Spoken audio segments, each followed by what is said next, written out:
When you go to Mount Shasta and you start talking to people, everybody has got some kind of weird story that's been there a while. What do you know about this mystery hole that was found on Mount Shasta, John? I know when it happened because it was all the buzz around Mount Shasta. People claim very strange experiences with these lenticular clouds. And of course, the lenticular clouds look strange. What would you think if the CIA in 1995 came out with a report that said, hey, this really works, and we're giving you the methodology for free here. Now you can look at all of our secrets. Do you think the CIA would do that?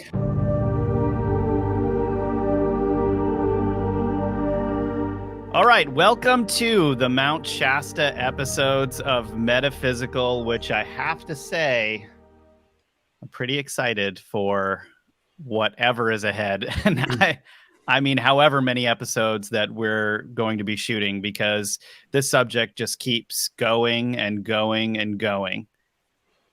Yeah, you can spend lifetimes investigating Mount Shasta and never find the same thing twice.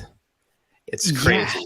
Yeah. I'm finding the same thing. And, you know, when you start getting in there, too, and listening to accounts of the locals, it just gets weirder and weirder. And everyone around there, I mean, seems to have a story, or they moved there because the area is so energetically unique, I guess. Yeah, but I mean, it's like mountains call people as well. Like there are other mountains too that call people to be there. There's something about the mountain, the volcano, that whole realm that is deeply spiritual for people. Like, and Mount Shasta is one of those places, but Mount Shasta's also got a lot of darkness on the edges. I've seen a lot of that over the last couple of weeks of research. I mean, lots of darkness here.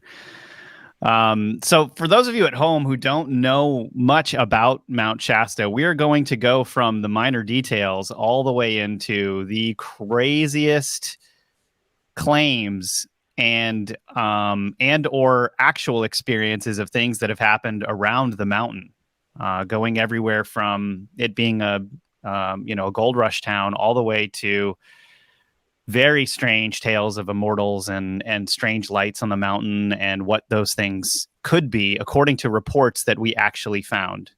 And then we're going to be splicing in, of course, John's remote viewing and experiences traveling to Mount Shasta. Not many people have gone there to explore the way that John has. And so this is what is going to make this series very unique for us, I think. Picture that smaller peak is called Shastina, is it not? Yeah, that's Shastina.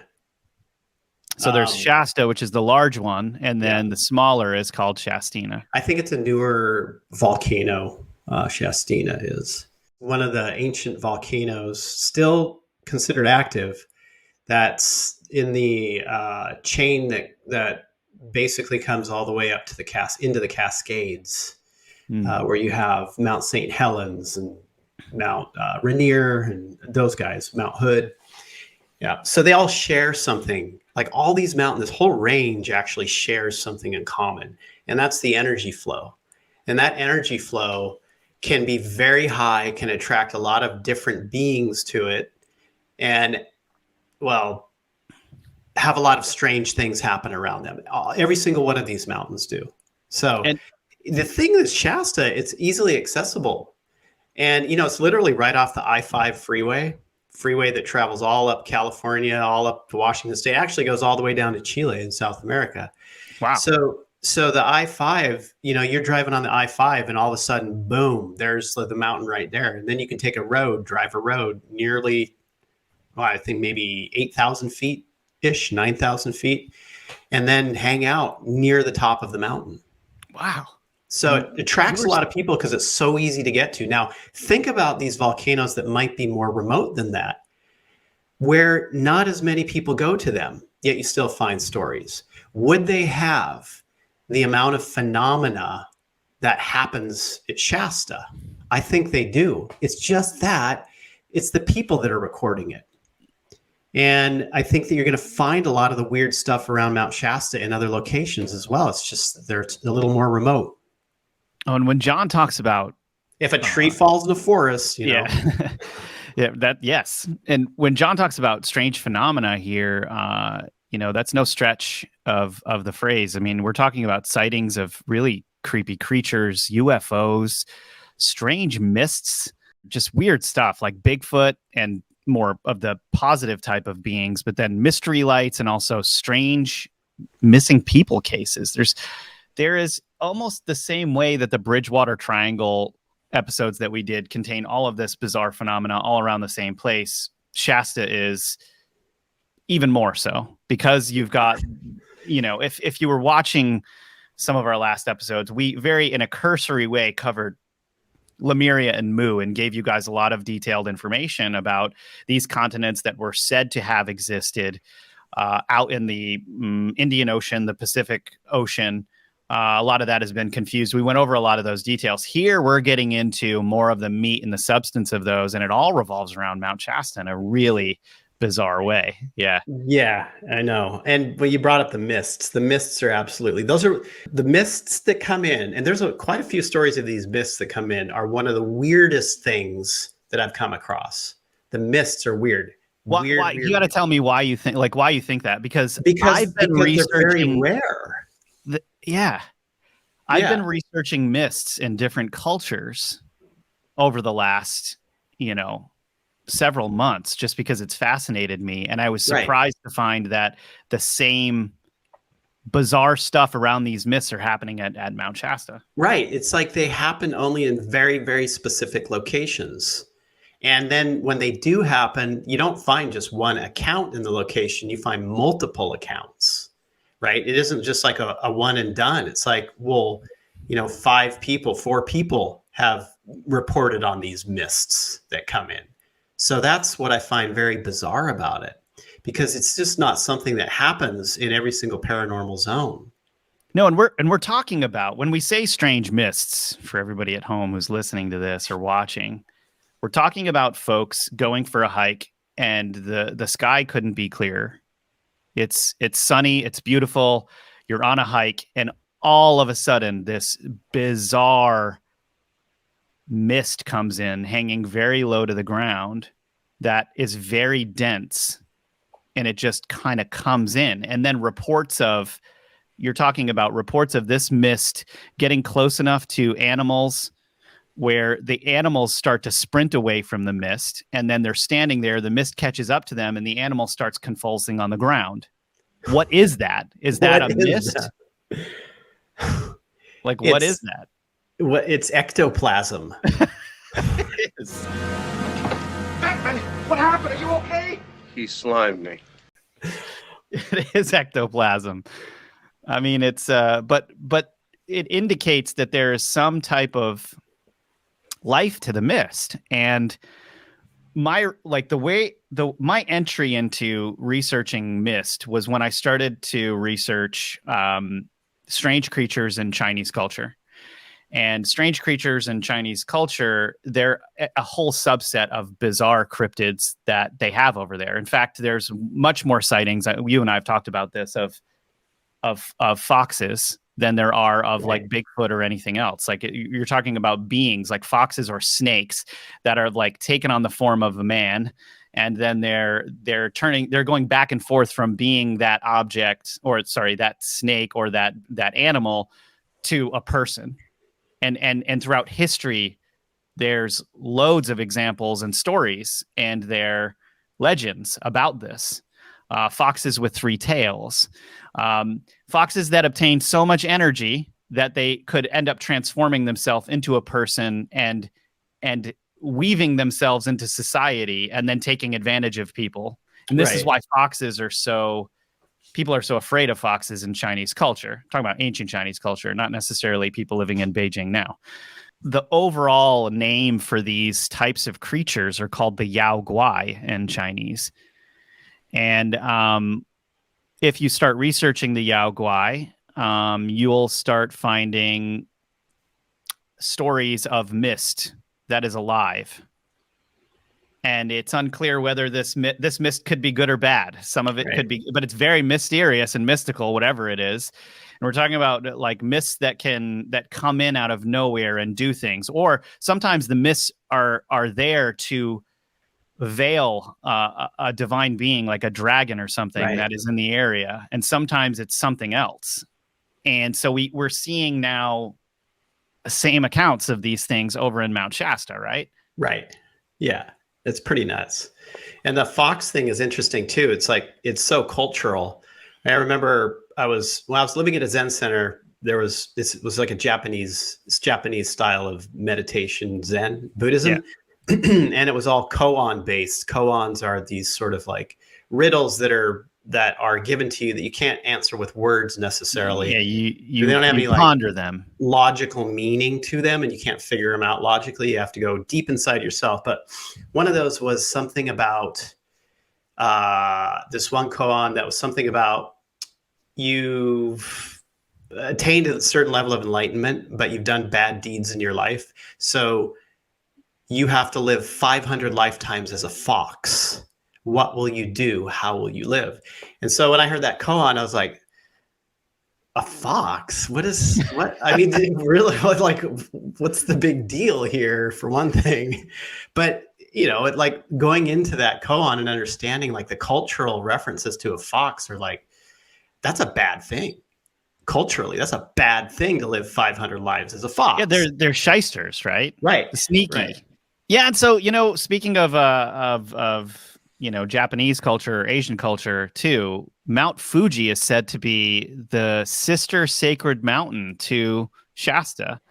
And Fuji, which we haven't even gotten into, that's going to have to be the sequel to Mount Shasta. There's reportedly very bizarre sightings and mysteries revolved around this mountain that painters have come to delve into over the course of history. I mean, Hokusai, all of the paintings of Mount Fuji, and many, many people pilgrimage from Japan to Shasta to experience Mount Shasta because they're said to be the mountains. Yeah, they do. They definitely do. I've run into Japanese tourists around there who come on buses. One of the things interesting about Mount Fuji is it's got the suicide forest. If you've ever looked into that, where people will go set up a tent, go camping, and then commit suicide. And you'll find the remnants, tents, personal belongings, just alone in the forest out there.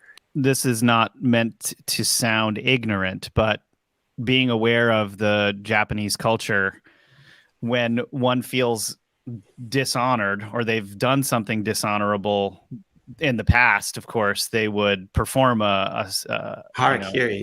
Yeah. They would perform a suicide. Right. And I'm wondering if, I mean, this is still in the bones of the Japanese people. Is this mystery stuff that's happening to these people? Are they going missing, or do you actually think that these are suicides that are happening on Fuji? I think the investigations around it are people who want to leave this life, for whatever reason, ultimately for whatever reason. And they choose Mount Fuji as that portal to go through. Because I think a lot of people understand that you've got these portals, you can quickly leave this realm on another volcano, right? You have easy entry into another location, another realm. And I think that's really what it's got to do with people who are suffering greatly and just wanting to, which is a sad thing, wanting to leave this life. They'll go and do that. In fact, there was a really interesting show. What was that show? Destination Truth. You remember that show? They were like monster hunters. Would go out. When was this out? I think this was like early 2000s, mid 2000s. I remember the name for sure. Yeah. And they went and investigated that area. There you go. Destination Truth. Actually, that was a great show. That was one of the early shows that I really liked on investigating strange locations and monsters and stuff. Really enjoyed it. But yeah, they went there and investigated that. It's really fascinating if you have the time to watch that. I like the older shows. The closer to, the 90s you get with these shows, the more they revealed actually. Right. Shasta has a lot of hot springs and glaciers, and then this is going to be important for episodes that are coming out later, but the dormant volcano is sacred to the Native Americans who view it as central to their creation story. So there were different reports that I saw where Native Americans claimed to have come out of the mountain or come out of the volcano, and that at some point in their future they would go and return to the volcano. And I know that there are different tribes, so I don't mean to be ignorant of the different beliefs of the different tribes. It's actually hard to track a lot of this stuff down, but yeah, the Shasta itself is very, very deep in Native culture as well. Oh, yeah, it is. It absolutely is. I think you're speaking of the Winneman Wintu tribe. And they came out, I think their birthplace for the people is Panther Meadows up on Mount Shasta. And that's where they came out of. They came out of the spring. And and then you have the Hopi, for instance, who they're in the Southwest of the United States, who have their creation stories where they came out of the ground. And when you look at a lot of the creation stories, I don't think they're necessarily myths in general. I think these are the time when spent underground during a cataclysm. This is an interpretation. I'm not saying this is what it is, but it could be related to the time that they had to spend underground and then rebirth into the new world after a cataclysm. And I think that a lot of the stories could represent that. Yeah. Yeah. And also one very interesting thing about that is I found in Native American lore, which is mostly verbally passed down over centuries, millennia even, there is some type of rich closeness when you listen to them retell those stories that you do not get even when you read a Western book on something historical thing that goes back. Like there is some really profound, deep energy, which almost feels like it was retold the same way for eons. And and it had to be retold the same way because it was the only way that the people would feel close to the story when it originated. Does that make sense? Oh yeah, absolutely. It's like there's no telephone game of interpretation in there. It is a direct connect line into the story. That's what it is. And the storytellers throughout all ancient cultures, before people would write things down, before language was written down, that was how things were transmitted. And so all storytellers would be trained in this for a lifetime, really, so that they can relate the story and train someone else. They're the historians. Oh, man, and what's so interesting about that is almost without exception, every single culture, their creation story is that man was created from clay, or they came from the dirt.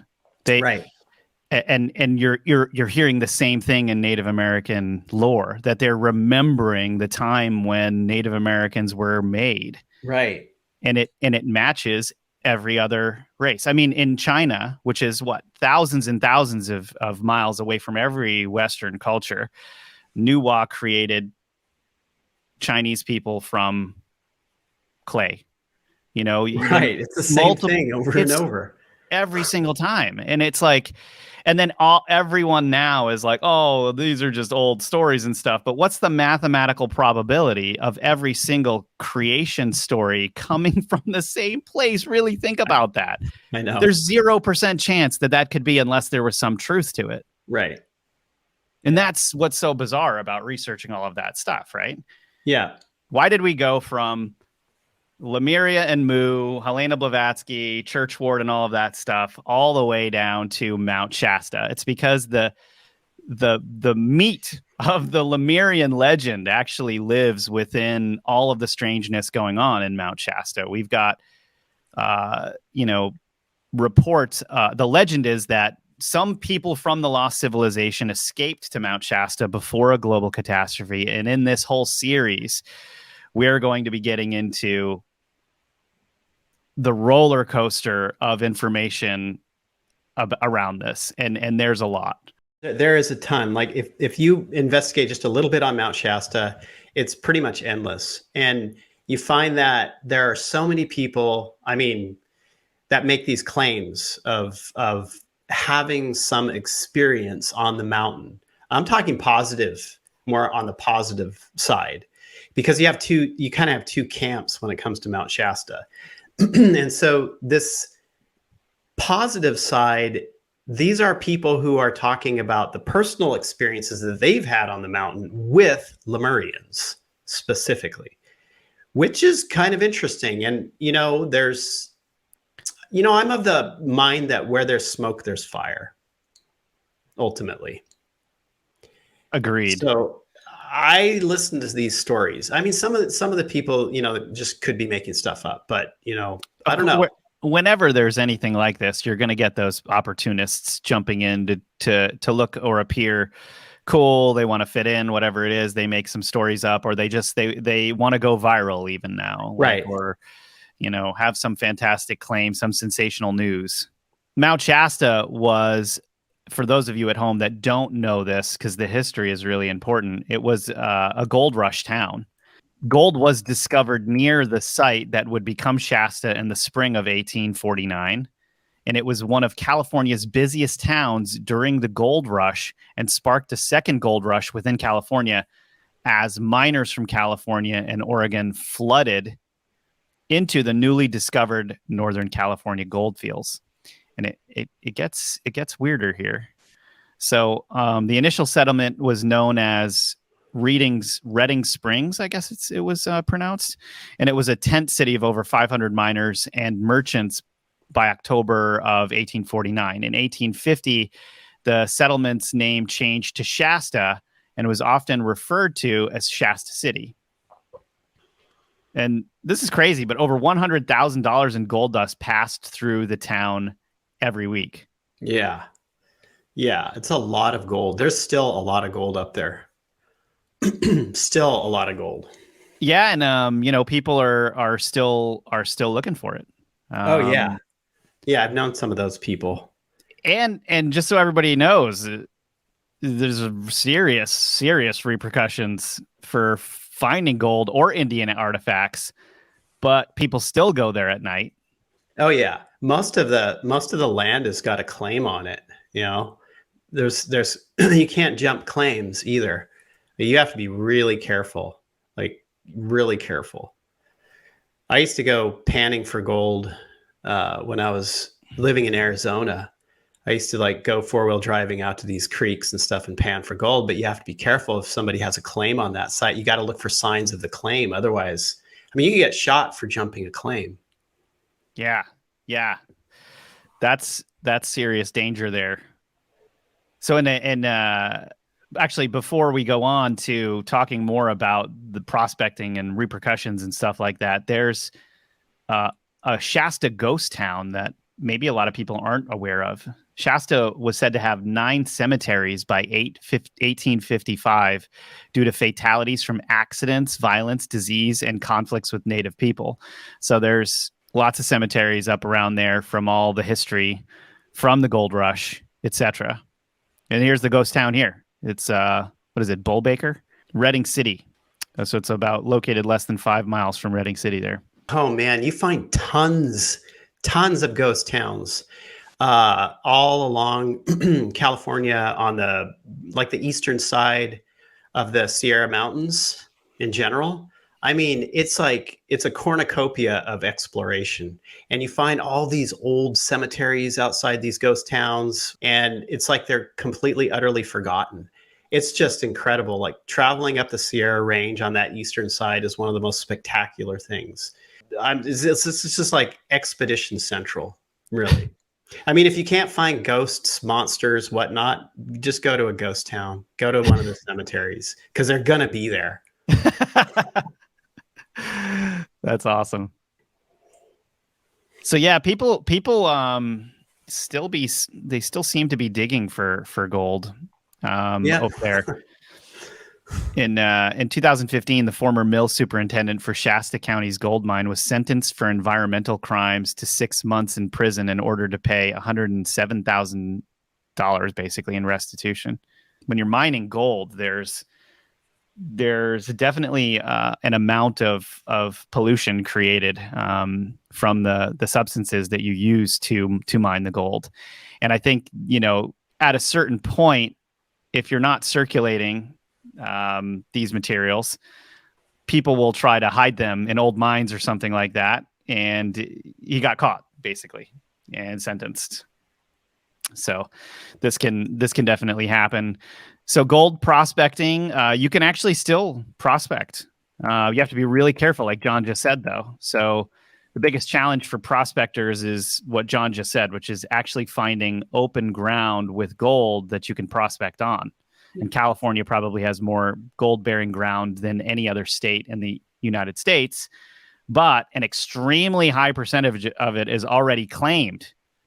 And so it's off limits for prospecting unless you can get permission from the claim holder, which is probably really hard to do, like John said.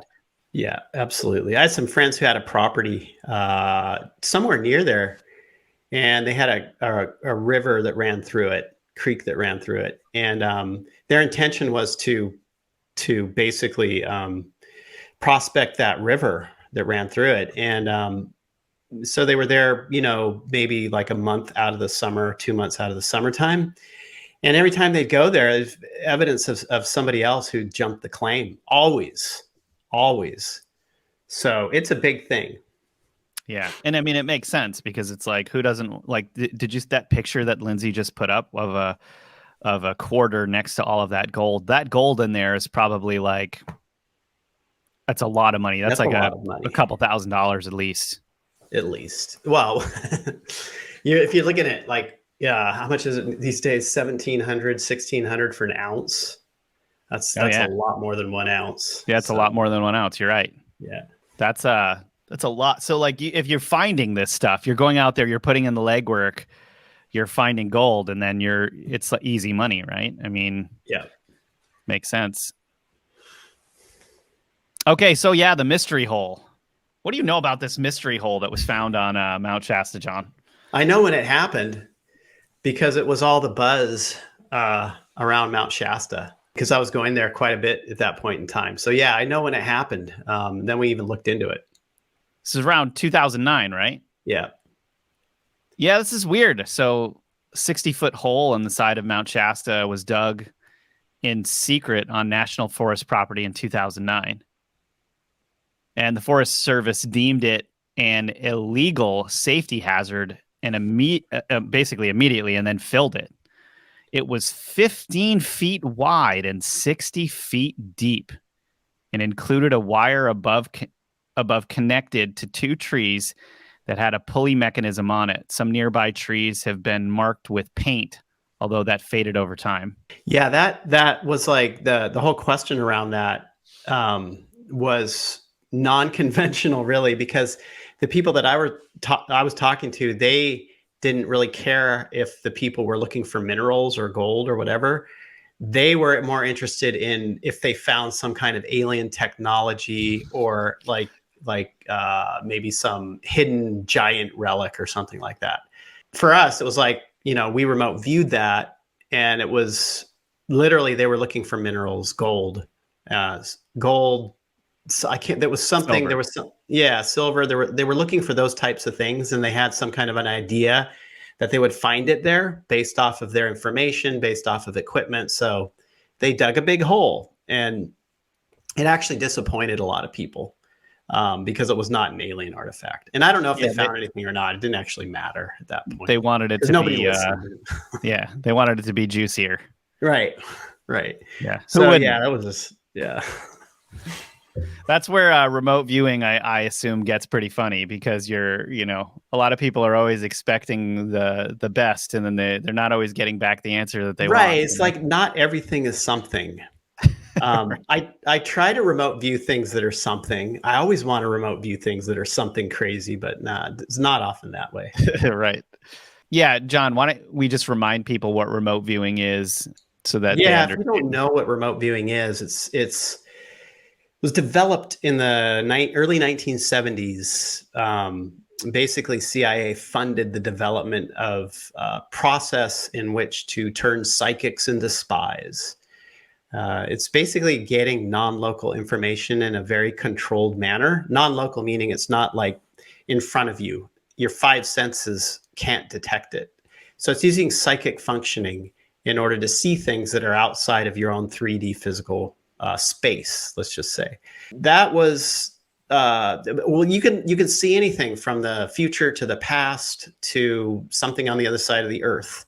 And it's a very controlled method where you get very, very high accuracy rates because of the way you work it, in that the remote viewers, people who are doing the process, they never know what they're looking at. They only engage in a method to get this information. And then you use multiple remote viewers at the same time so you can corroborate their information. And that's how you build a pretty accurate picture.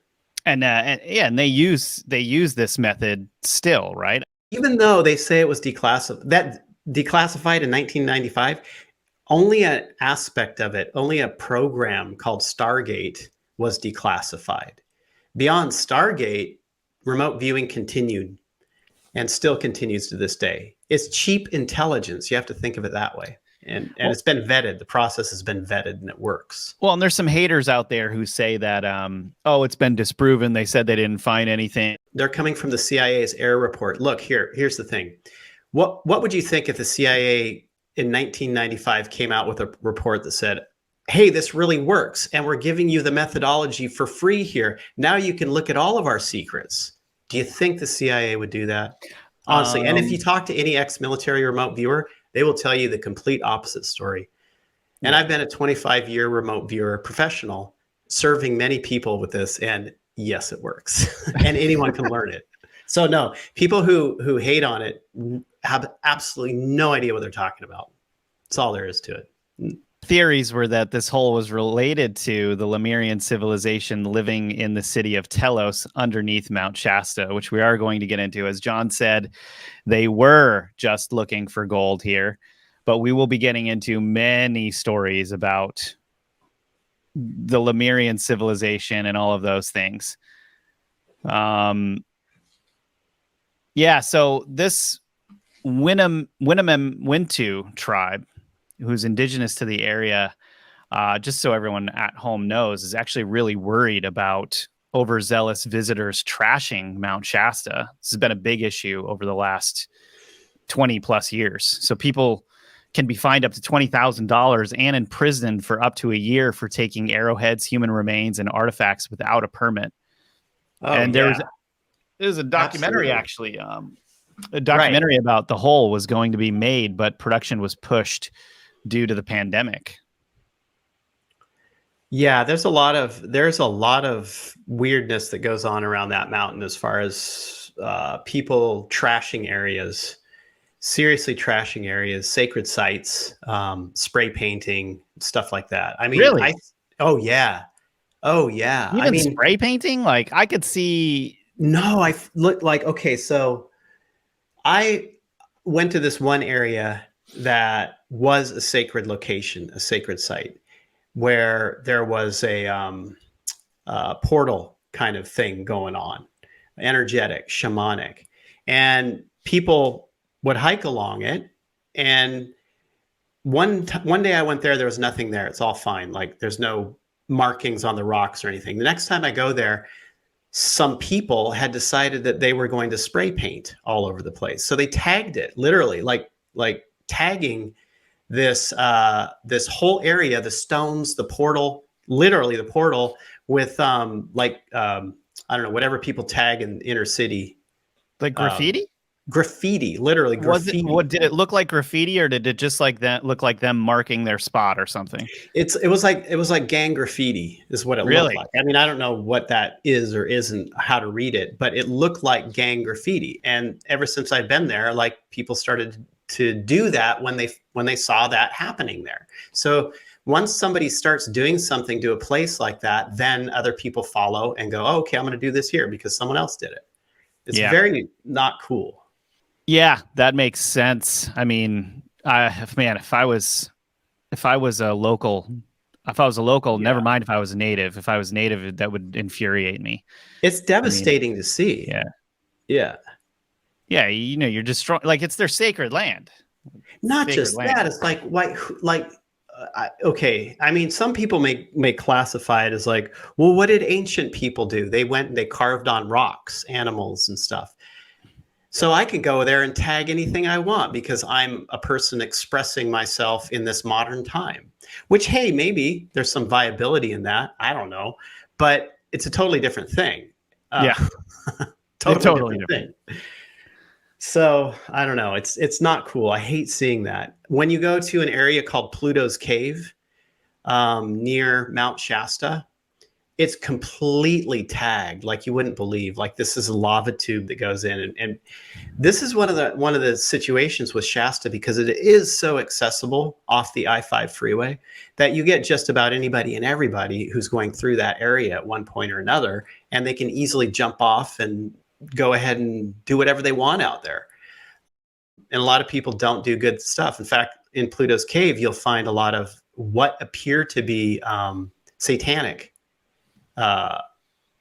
stuff going on. It is called Pluto's Cave. Yeah. And spray paintings of, satanic type stuff. And I think people do ceremonies in there. So Pluto is the god of the underworld, according to Roman culture. Right. What was his name in Greek culture again? Hades. That's right. Hades. Pluto and Hades, same guy. And so it being Pluto's cave, it's like a cave to the underworld. That's kind of, it makes sense that we would get these more esoteric or occultish type things, satanic groups going in there, etc. Oh yeah. Yeah, definitely. And plus you have a lot of energy in that area in general. They're going to want to, whether it's conscious or subconscious, probably subconscious, they're going to want to try and utilize it if they have a propensity down that path. A lot of power in that area. Yeah, interesting. I'm really looking forward to going here and exploring with you at some point soon. Yeah. Oh man, and you guys, we're just getting started.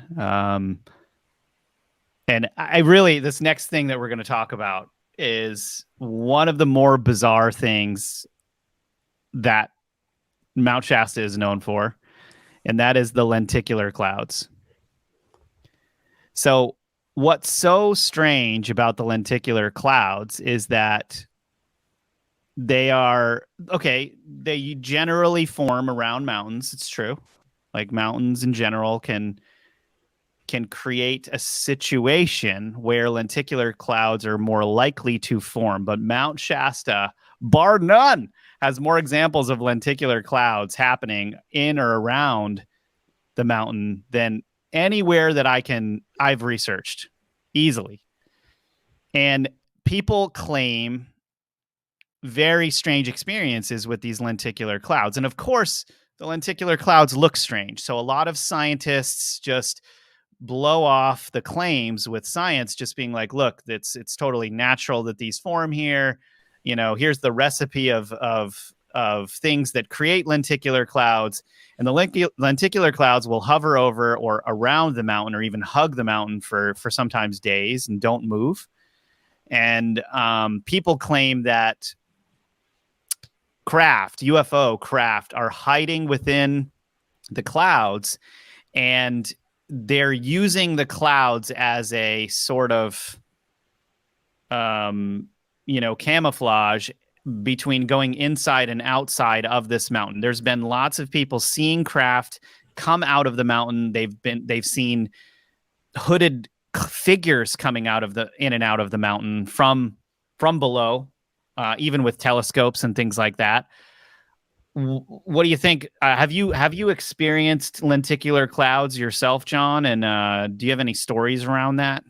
Yeah, science will explain lenticular clouds, right, as something conventional, right? It's like an eddy where you have air currents. It's like if you ever do river kayaking, whitewater river kayaking, like when you're going down the river and you got a big rock, you can go behind the rock and get into the eddy because it'll form a swirling eddy and you can take a little break, a little rest. That's like what a lenticular cloud does, except in the atmosphere where the air swirls on the back end. And then if you have moisture and differences in temperature from the ground to the higher in the troposphere, you'll get the cloud formation. One thing that we've seen with lenticular clouds, natural phenomena, and then sometimes not a natural phenomena in what we've seen. I personally, around Mount Adams, have seen massive lenticular clouds form in a specific area on that mountain, and I have seen lights come out of the cloud. And so when we've remote viewed some of these things, we find that there's like something that is dimensional and also 3D within it. So it's got a hardness to it, but it's also got this like dimensional quality to it, where these clouds, since they're natural phenomena, will literally disguise, cloak what these craft are doing there and how they're connected. And they're typically going to be in an area where they are. I've even seen them and remote viewed them in Southern California, where you don't have too many mountains in general.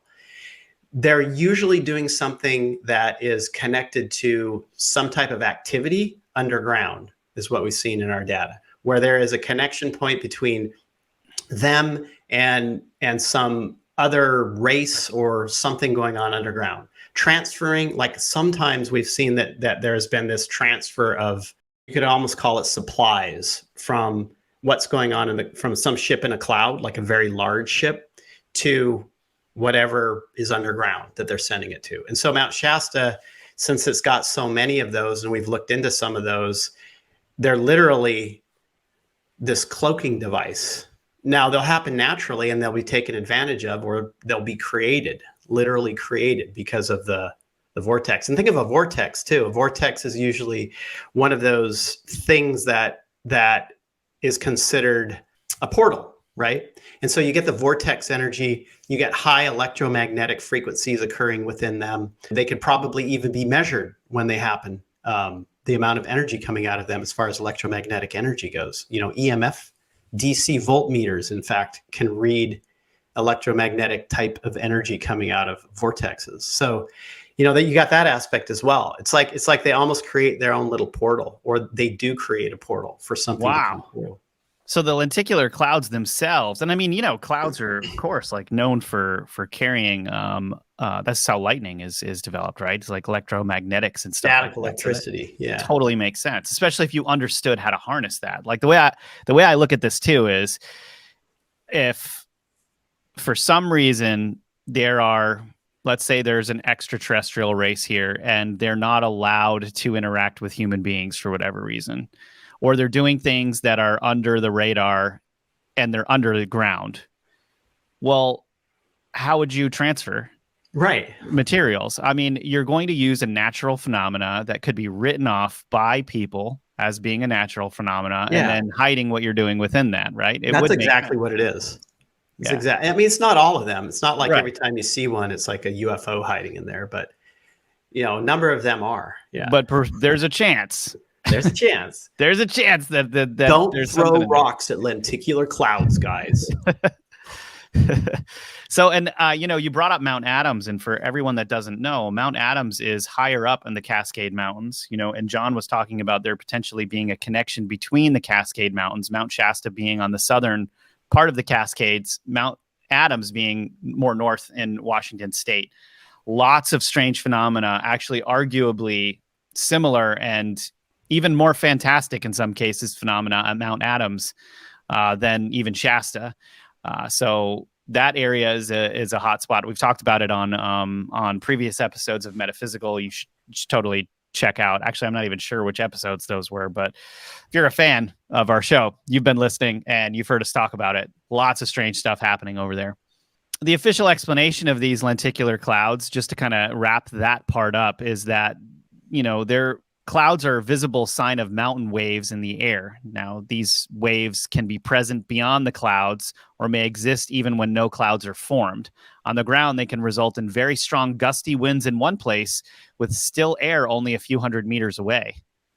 So pilots of powered aircraft tend to avoid flying near lenticular clouds because of the turbulence that accompany them. But skilled and brave glider pilots, on the other hand, like them because they can tell from the shape of the clouds where the air will be rising. So it's kind of like, you remember the story out of Bermuda Triangle where there's a pilot flying through this cloud that's circling around him, and he's like looking at the light spot at the end of the cloud and trying desperately to fly towards the light spot, and he got transported through time. Yeah, I mean, it's like the same kind of thing, right? The formation of cyclonic air produces an electromagnetic energy that God knows who knows what it can do to. Yeah, there you go. There's a good picture of it. This story that John is referencing here is a guy named Bruce Gernon.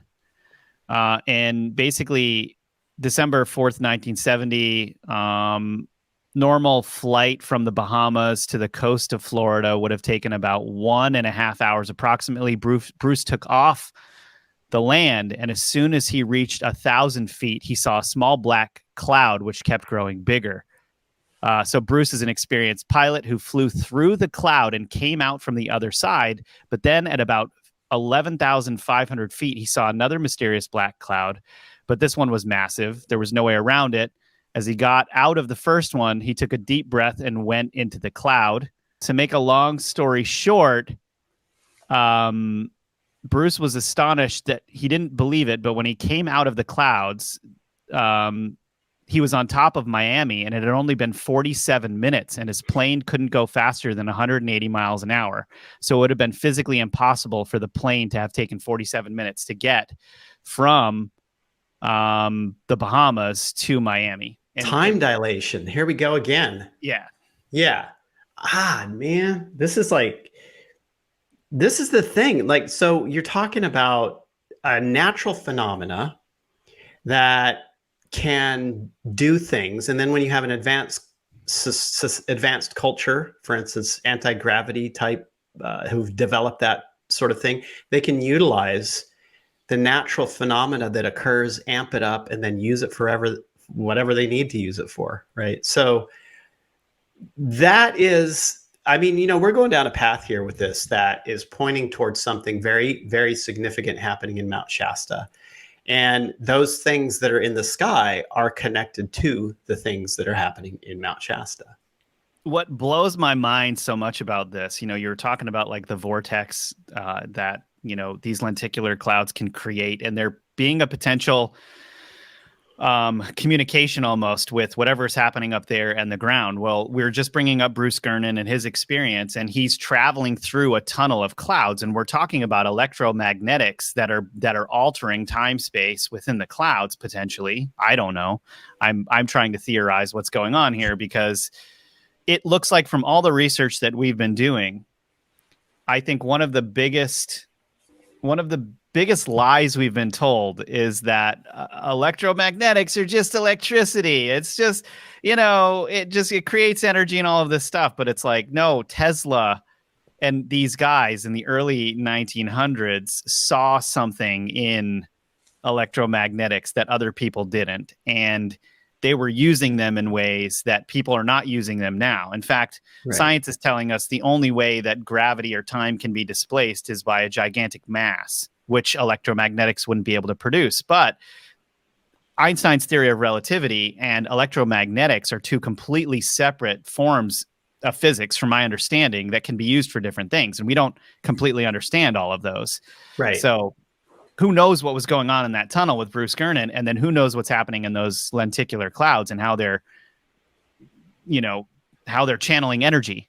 Right. I mean, even when you get to the pyramids, there was a big study done on the Giza Plateau pyramid, one of them, that found, I mean, this is done by mainstream researchers, that found that there were large pockets of higher electromagnetic intensity inside the pyramids, like literally just based off that shape. And that gets into that whole time dilation thing, where there's something to it. There's something going on. It's not just large mass. There's another aspect to it. And why would we know about any of that? That's what, a lot of people, it's so interesting reading comments on Instagram at how much. You want to go there? Well, it's just like how much resistance people have to have been being lied to their whole life. Or not lied, like saying it that way. It's a little bit harsh, but more just like, why would these black ops operations or science really tell us everything if we're talking about powers beyond the atomic bomb being contained within this knowledge. Like, of course, that's going to be limited. What we get is going to be limited, you know. I mean, and then we're seeing, like, you know, 17-mile machines called CERN that are doing things, and you just get made fun of for even having the conversation we're having. And I just feel like we need freedom around having these conversations. I don't care if you think we're stupid. More people need to be having these conversations. You know what? I'm an oxymoron, literally, just because I'm using something, remote viewing, that doesn't exist, looking at things that don't exist. Like, I'm literally a walking oxymoron. But then you could say people are walking oxymorons because they dream. And I mean literal dreaming. It's like no one to this day has explained what a dream is or how dreams work. It's considered just happening in your mind. Like, these are not dimensional spaces that you're going into, but that's just simply impossible. Right. Because you're in physical spaces. You can even wake up with remnants from the dream physically occurring on your body. It's not your mind playing tricks on you. Right. That's not possible. You know? I know. I don't know. Here's like the thing with dreams is that when you're in a dream, are you convinced that everything that's happening to you is real? Absolutely. 100%. Are you convinced that everything right here is happening that is 100% real? Of course, you are 100%. There's no difference between a dream and this. There's just not. It's the same thing. Same thing. But then everything in the dream disappears, you know, and you're like, oh, phew, man, that didn't really happen. Then when you get to this life, you're like, oh, wow, that was just a dream.